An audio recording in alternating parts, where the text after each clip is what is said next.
From Hollywood, it's time now for Edmund O'Brien as... Johnny Dollar. Mitchell Dollar. Oh, swell. Take some warm milk. You'll be asleep in an hour. I'm sorry to wake you up, but this is important. Okay. How fast can you get to New York? Pretty fast. If you let me get out of bed and slip on some clothes, I might make it in a couple of hours. Well, it's 5:30. You can get to the New York office by the time it opens. Unless I get a 40-mile tailwind, you're going to be an awful liar. What's this all about? The double indemnity. A man named Farmer burned to death. He has a wife. She gets $100,000 unless... She likes fires. Okay. I'll get out of bed.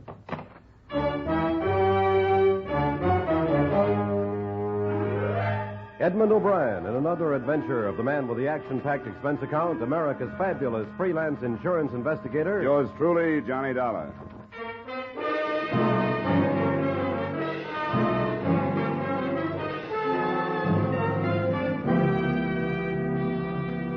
Expense account submitted by Special Investigator Johnny Dollar to Home Office, Great Eastern Life Insurance Company, Hartford, Connecticut. The following is an accounting of expenditures during my investigation of the George Farmer matter. Expense account item 1, $5.80 for gas and a cup of coffee between Hartford and your New York office. Oh, come in, Mr. Dollar. Mr. Mitchell called me this morning, 5 o'clock, said you'd be here. He called me at 5:30. He must have been very sure you'd take the job. He's familiar with my bank account. Well, here are the briefs on the case. Mr. Farmer was on his vacation in the Catskills, a place called the Sportsman's Retreat. Uh-huh. This is the correct address on the wife? Yes. Excuse me. Yes? Who? Oh, put him on. Yes, hello, Dr. Evans. Yes. Farmer? George Farmer? Yes, that's right. Our investigator's here now. All right, I'll have him come right over. Certainly. This is Dr. William Evans, one of our insurance doctors. He says he has some information on the Farmer case. Oh? He was the one that okayed Farmer for the policy. He's in the Equitable building. You better go on over. He says it's rather important.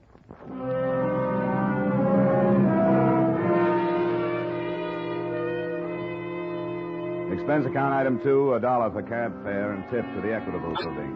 You may ask why I didn't use my car, in which case I may ask if you've ever been absurd enough to wheel your own car through early morning New York traffic. As my cab pulled up at the entrance of the Equitable building, I spotted a large crowd, several police cars, and an ambulance. All right, just keep it back. Okay, you. Where do you think you're going? What happened? Some guy jumped 8 floors. A Dr. Evans? I don't know. What makes you think it was this doctor? I haven't had an easy case in 2 years. What did you bet his name's Evans? Hey, Jake, any identification? Yeah. Some doctor works the building. Name's Evans. Be glad you're not a betting man, Sergeant. Wait just a minute, Joe. Sure. Hey, Jake, come here. What is it? This guy knew who the guy was who jumped. Yeah? Knew who it was before he ever saw him. Didn't even know the guy had jumped till I told him. And he just up and bet me it was this Dr. Evans. What's your name? Johnny Dollar? I think you better come up and see a lieutenant. I think I better, too. Jake followed me into the building and took me up to the 8th floor where I met Lieutenant William Briggs, a nice guy who worked for homicide and had done me a few favors in the past. Hi, Dollar. Hello, Bill. You know this guy, Lieutenant? Yeah, why? Where'd you find him? He knew the guy who jumped. I made a guess. Evans called my office on an insurance matter. Who pushed him? What makes you think he was pushed? Why call me, then take an 8-floor dive? I don't know. You got any ideas? Anybody see him jump? A couple of people. He came out of the window feet first. They didn't see anybody give him a hand. Well, let me know if you find anybody who might have, huh? I'd appreciate the information. I'd appreciate some, too.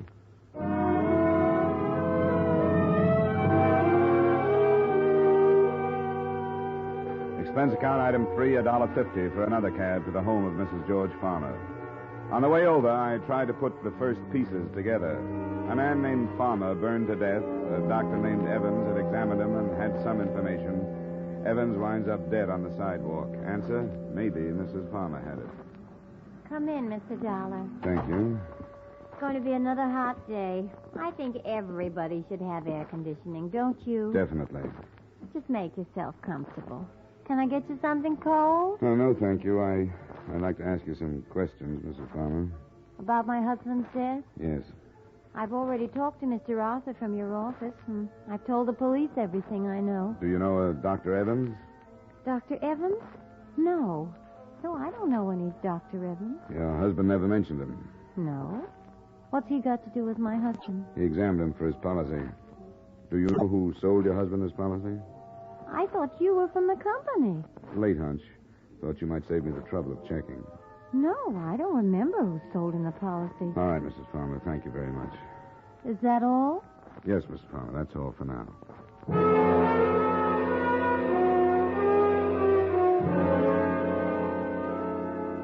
Expense account item 4, $1.15 for another cab back to the offices of Great Eastern Insurance, where I looked up the name of the agent who sold Farmer his policy. He was Martin Ames, and he lived on the east side. Item 5, 10 cents by subway to the east side. Not conscience-stricken, just tired of cabs. Yes, what is it? I'm looking for Martin Ames. Hey, take it easy. What's wrong? I'm Mrs. Ames. I was just on my way to the hospital. Martin's been in an automobile accident.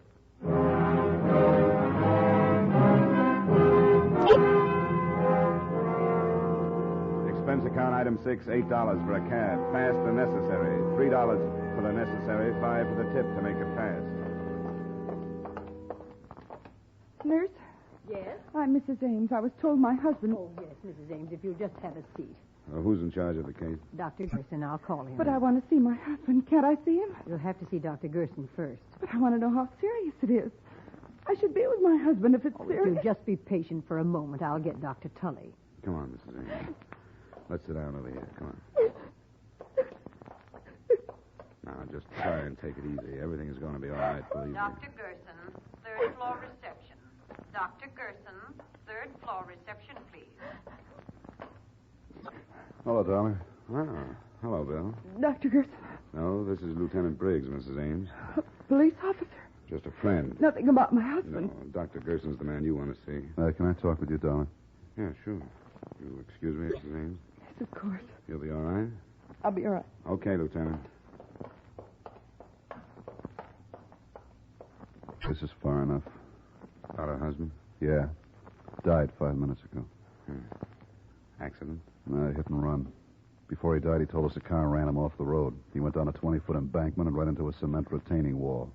Wall stopped him from going any further, but it broke his neck. Any lead on the other car? Lonely stretch of road. No one else saw it, and it happened too fast for Ames to see much. One of your company salesmen, wasn't he? Yeah. Oh, there's Dr. Gerson. I don't envy him.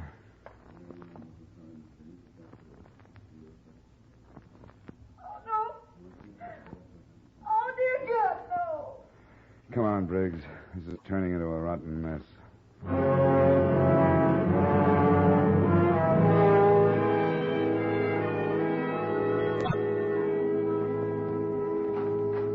Yes? Oh, Good afternoon, Mrs. Farmer. This is Lieutenant Briggs. more questions? Afraid so. Come in. Sit down. Thank you. Mrs. Farmer, 2 men have been killed today. Both of them knew your husband. What are you getting at, Lieutenant? I'm not sure. Where were you at the time of your husband's death? Right here. Right in this apartment. Why didn't you go with him to the Catskills? 'Cause I didn't feel like it this year. He's been going to Catskills every year for the past 15 years, and I was getting tired of it. Are you trying to imply that my husband's death was not an accident? We're just trying to find out why 2 men were killed. What have these 2 men got to do with my husband? Who are they? One was the doctor I mentioned this morning. I told you I never heard of him. The other was the insurance man who sold your husband his policy. I don't know anything about him. I never met him. Your husband started the fire by smoking in bed and then falling asleep. I guess so. How would I know? Was he in the habit of doing that? He's done it once or twice over a period of 15 years. Mr. Dollar, it seems to me your company is trying its best to get out of paying the money that's due to me. We're always allowed a certain time for an investigation. A representative from your company went up to the lodge and made an investigation. What more do you want? You were here in town at the time of your husband's death. Yes, and I can prove it. Now, if you have any further questions, I suggest you take them up with my attorney. I'm sick and tired of this whole thing. You've had absolutely no consideration for me. My husband is dead, and you persist in foolish, tiring questions. Now, please leave. I can't stand much more. All right, Mrs. Palmer. They don't bother showing us to the door. I'm entitled to that money, Mr. Dollar. I hope it won't be necessary to take legal action. Oh. Want to take a run up to Sportsman's Retreat, Lieutenant? Why? I'm just interested in knowing how Mrs. Farmer knew one of our investigators had already been up there.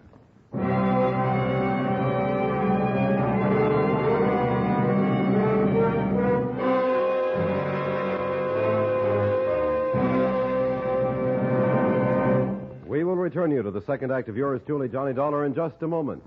A brilliant orchestra leader and a rising young singing star will be found at CBS, the Star's Address, starting tomorrow. Guy Lombardo and his famous orchestra are taking the place of Jack Benny, and Mario Lanza, the sensational tenor of records and films, will be heard on most of these same stations in place of Edgar Bergen and Charlie McCarthy.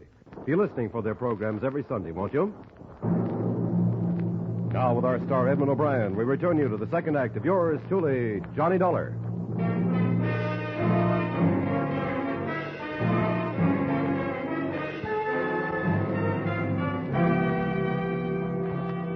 Briggs and I climbed into the squad car and started the long drive to the Catskills. Around 7 in the morning, we turned off the main highway and onto a dirt road. A sign reading Sportsman's Retreat 2 miles pointed the way, and 20 minutes later, we were pulling up in front of the main lodge. I got a stiff neck. Man coming out of the lodge. Good morning. Well, I suppose you could... Oh, police car. Huh? Yeah, I'm Lieutenant Briggs. This is Mr. Dollar. Oh, Mr. Dwell. Howdy. You up here about Mr. Farmer's death? Yeah, unofficially. You run the place? Well, yes, I'm the foreman. My name's Pop Sloan. Everybody just calls me Pop. We thought we'd stay a while, Pop. Can you put us up? Why, why, sure. How long you feel on being around? Not long. Well, come on in. Come in. Breakfast was an hour ago. If you're hungry, I can have the cook rustle up some more any bacon and eggs. Anything. Oh, sounds good. Any people staying here, Pop? Oh, about 14. 14. The same crowd comes up every year. It's sort of a club, you might call it. How many years did George Farmer come up?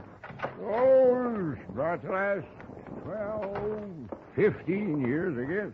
Who owns the place? Mr. Phillips. He ain't here now. He phoned and said he'd be in sometime this afternoon. Say, how come you fellas are interested in Mr. Farmer's death? We had the sheriff investigate. Some insurance fellow was up here for 3 days. You're a little late, ain't you? Well, there are a few things we haven't cleared up, Pop. Sure appreciate some help. Well, yeah, I'll give you all the help I can. I'll go get some breakfast for you, and then we can gabble. Pop went back to the kitchen, and we relaxed in a couple of big leather chairs in front of a large window that looked out on a row of cabins. That last cabin must have been Farmer's. Yeah, nothing much left of it. Beautiful up here, isn't it, Johnny? Look at those trees with the sun shining through them. Lieutenant. Yeah? Your soul is showing.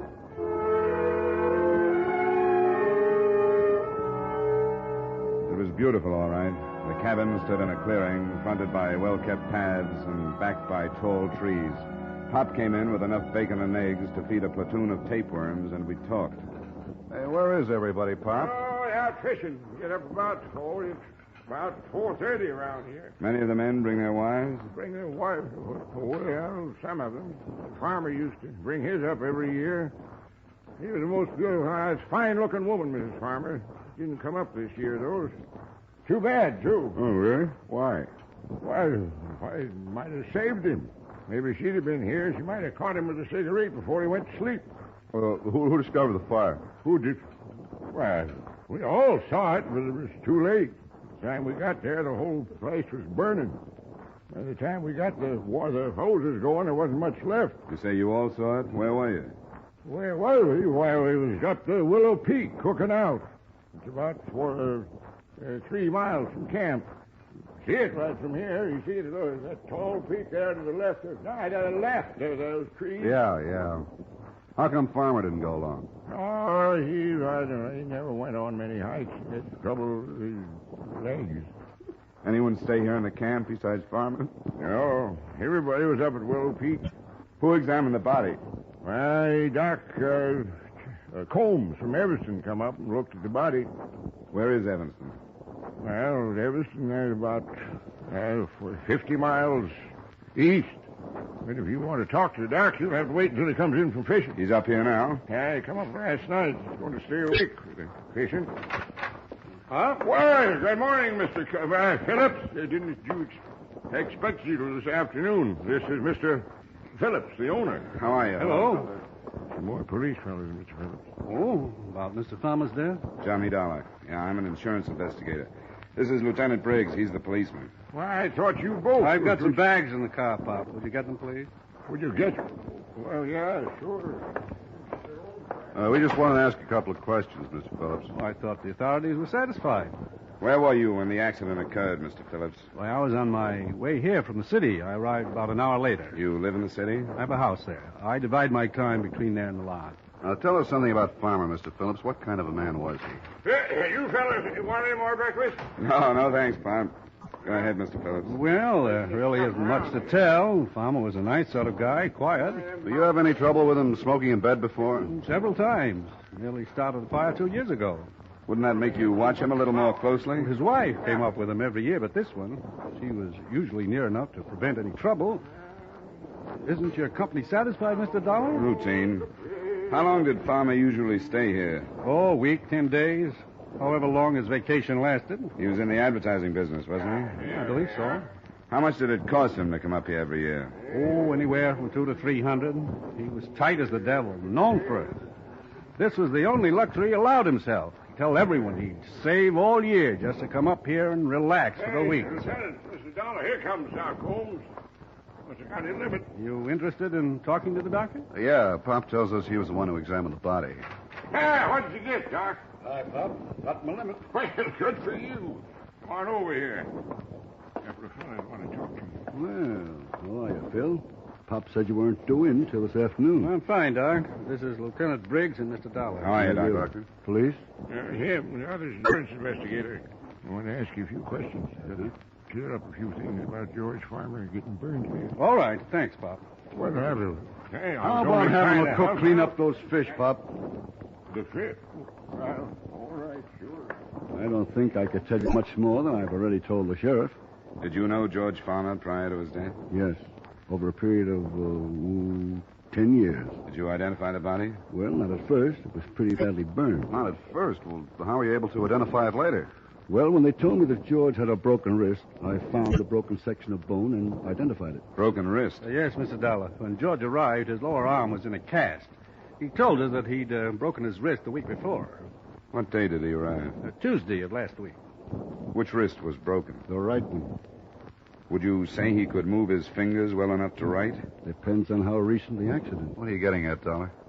Do either of you know where Farmer had his wrist treated? No. Dollar, would you mind letting me know? Briggs, can you call the precinct and have a man check and find out where Farmer had that wrist treated? Sure, but I don't see why. George Farmer had to sign that insurance policy, didn't he? Well, he could have done it with his left hand. Go find out when he broke that wrist. And I think I can show you that George Farmer was murdered. Murdered?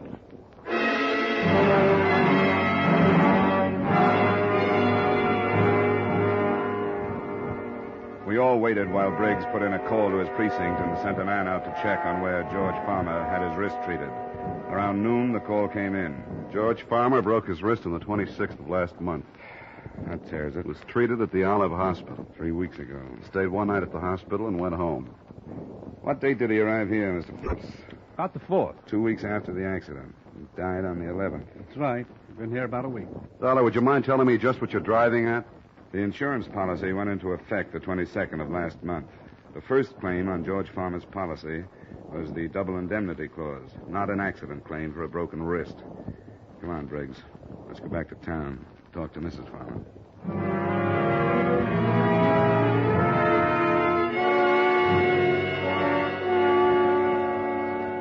All right, what is it this time? We'd better talk about it inside. I promise you, Mr. Dollar, if you continue... We're coming in. Why? Well, all right. We think your husband was murdered. Murdered? That's ridiculous. We feel that you were an accomplice, Mrs. Farmer. Are you serious? Very. We just had the lab make a check on the insurance policy. The signature and the fingerprints were from the right hand. Of course they were. So your husband didn't have a broken wrist at the time. No, we did that sometime later. Would you swear it's his signature on the policy? Of course it's his signature. I went to the doctor with him. I thought you said you didn't know Dr. Evans. I don't. He was the insurance doctor. Well, I'd never seen him before or since. How could you expect me to remember Your him? husband didn't turn in a claim for his broken wrist? That was his business, wasn't it? Don't you think it's rather strange to take out an accident policy and not turn in a claim on your first accident? I don't know. I didn't bother with my husband's affairs. Is this your husband's driver's license? Yes, where did you get that? Motor vehicle department. The signature on his license is not the same as the one on the insurance policy. What do you mean? He means that the signature on the policy is a very clever forgery. Who forged it, Mrs. Farmer? I don't know what you're talking about. Who went to that doctor's office representing your husband? No one. Why in the world would anyone do that? Why would someone represent my husband? For a $100,000 insurance claim. That's awful. Get out of here. That's not true. I'll sue you for saying that. Your husband wouldn't take out a large policy on himself, so with someone's help, you took one out for him and planned his death. Who was in on it with you? Who killed your husband up at the lodge? Get out! Get out! It had to be someone at the lodge who knew what cabin he was in. No!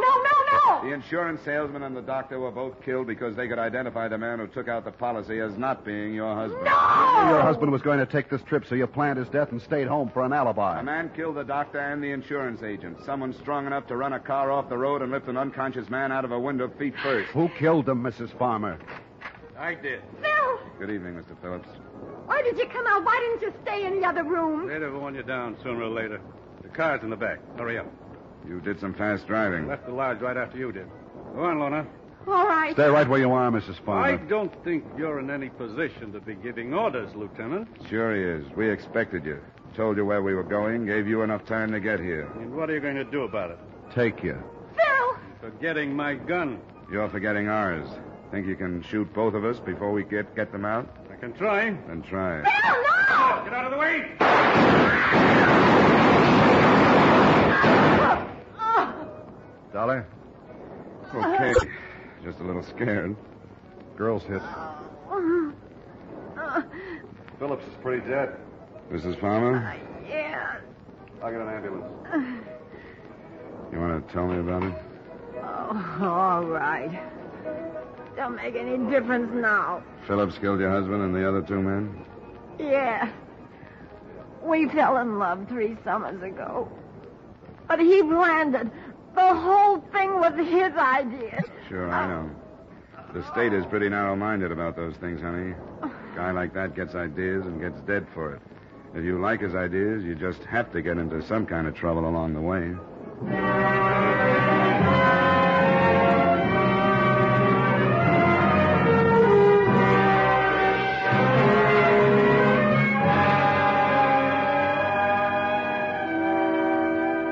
Expense account item 6, $11. Dinner for 2. The good Lieutenant Briggs deserved all the stroganoff he ate.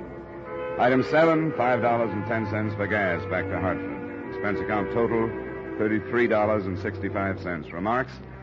Mrs. Farmer will probably get second degree for complicity. Great Eastern can cancel payment in accordance with the specifications set forth in said policy. Additional item, 12 hours good solid sleep for yours truly, Johnny Dollar.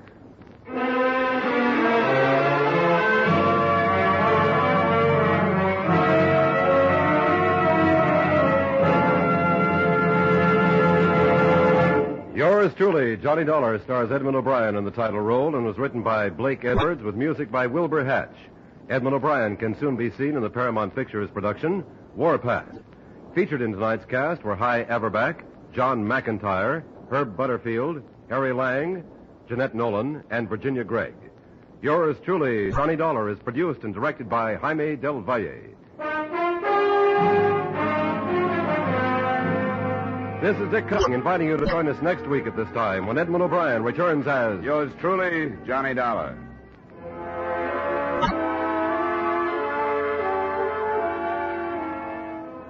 It's the case of the uninvited guest that will bring you true police adventures on Gangbusters this evening. Your narrator will be San Francisco's police chief. Gangbusters is heard every Saturday on most of these same CBS stations. Stay tuned now for 5 minutes of the latest news, which follows immediately over most of these same CBS stations.